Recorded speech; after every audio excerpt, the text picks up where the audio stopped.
Hello students. बच्चों, आज हम डिस्कस करेंगे Markovnikov rule.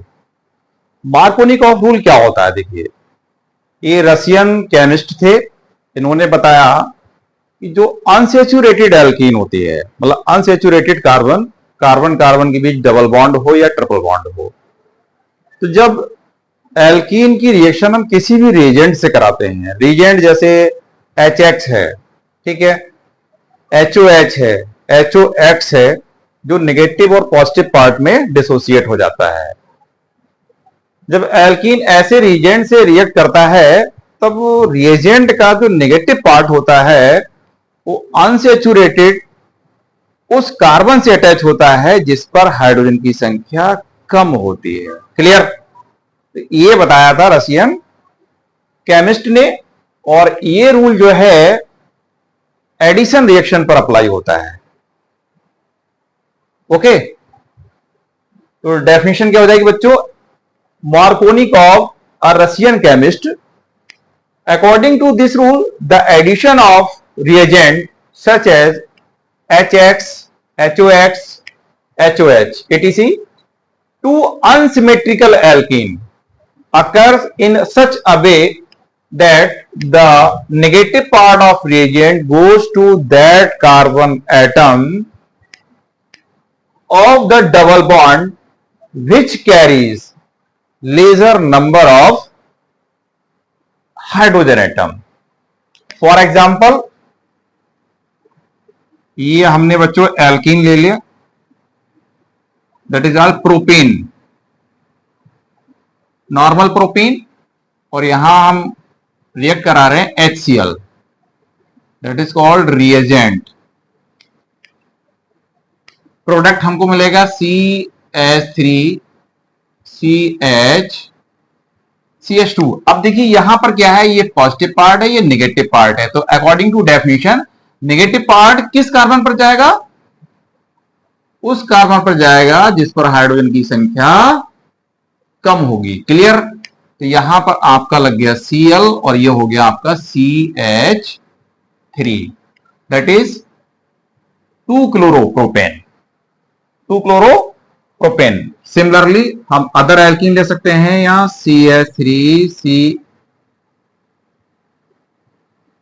CH2 and CH2, sorry,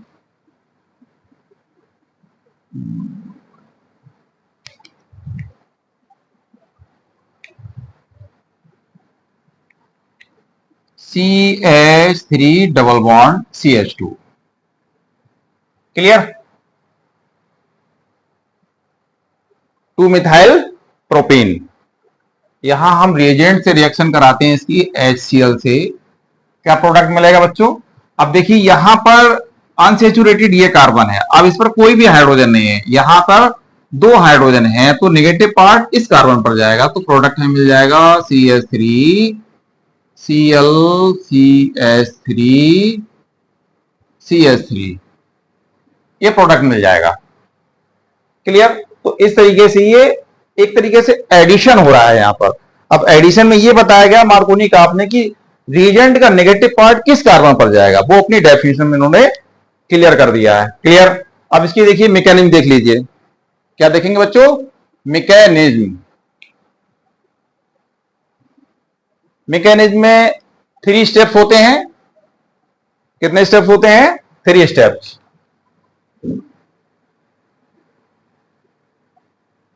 mechanism complete in 3 steps. The addition of halogen acid to alkene,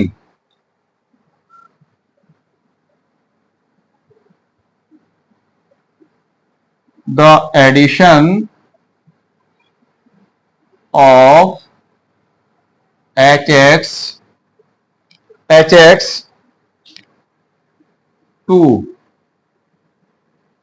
alkene is a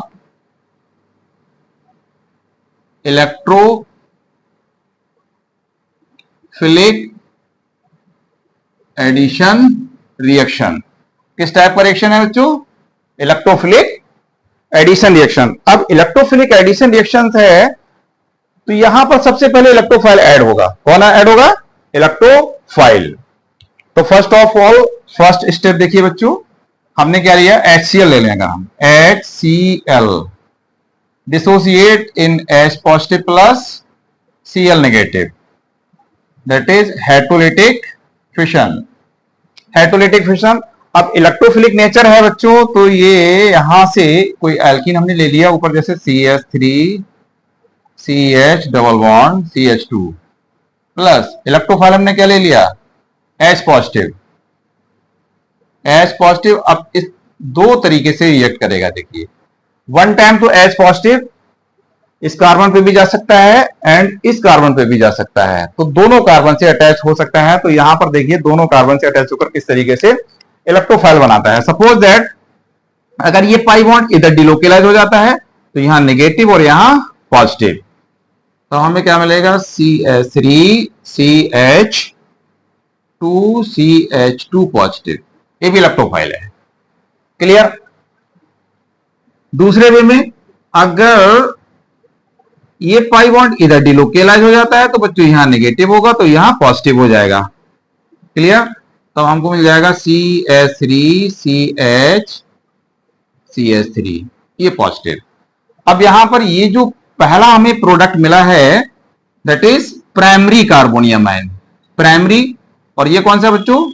secondary carbonium ion. तो यहां पर अगर हम कंपेयर करें कौन सा कार्बोनियम आयन मोर स्टेबल है प्रोडक्ट बनाने के लिए, तो यहां पर secondary carbonium ion is more stable compare to primary carbonium ion. तो जो थर्ड स्टेप हमारा होगा बच्चों, अब हमें बचा क्या? न्यूक्लियोफाइल। तो CH3 CH3 plus Cl negative. Clear? तो यहां प्रोडक्ट हमको मिलेगा CH3 यानी 2 क्लोरो प्रोपेन। तो फाइनल प्रोडक्ट हमारा 2 क्लोरो प्रोपेन रहेगा। क्लियर? तो ये मार्कोनी का रूल है। तो यहां पर अब मोर स्टेबल है, देखिए मोर स्टेबल है प्रोडक्ट बनाने के लिए, तो स्टेबिलिटी किसकी ज्यादा होती है? जिसकी एनर्जी कम होती है। क्लियर? अगर हम रिएक्शन की प्रोग्रेस देखें यहां पर बच्चों, तो रिएक्शन की प्रोग्रेस क्या हो जाएगी? ये एक ग्राफ प्लॉट करते हैं हम यहां पर, ठीक, दैट इज एनर्जी इंक्रीज, और इधर को क्या है? Progress of reaction, progress of reaction. एक ग्राफ प्लॉट किया हमने, ऊपर को एनर्जी इंक्रीज हो रही है और इधर को रिएक्शन प्रोग्रेस हो रही है। तो सपोज दैट यहां से रिएक्शन स्टार्ट होती है बच्चों, ये यहां पर ये प्राइमरी कार्बोनियम आयन है, प्राइमरी C पॉजिटिव, एंड यहां पर सेकेंडरी C पॉजिटिव। तो देखिए एनर्जी किसकी कम है? सेकेंडरी C पॉजिटिव की, नहीं, सेकेंडरी कार्बोनियम आयन की एनर्जी कम है किससे? प्राइमरी से। तो अनस्टेबल कौन होगा? प्राइमरी। स्टेबल कौन होगा?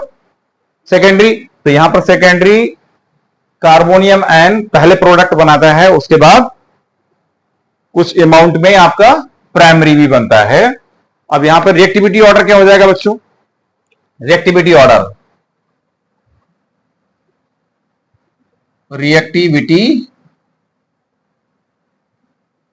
Order of C positive. Tertiary is more stable compared to secondary and secondary is more stable compared to primary. Similarly यहां जो रिएक्टिविटी ऑर्डर होगा HX का एंड HX, तो HX का क्या हो जाएगा बच्चों?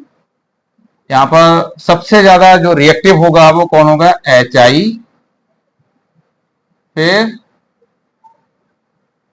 HBr, उसके बाद HCl, फिर HF।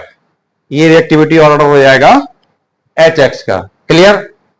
फाइनली मार्कोनी का रूल आप इसको पढ़िएगा, अच्छे से समझ में आ जाएगा, तो बहुत सारी आपकी रिएक्शंस सॉल्व हो जाएंगी। Thank you for watching.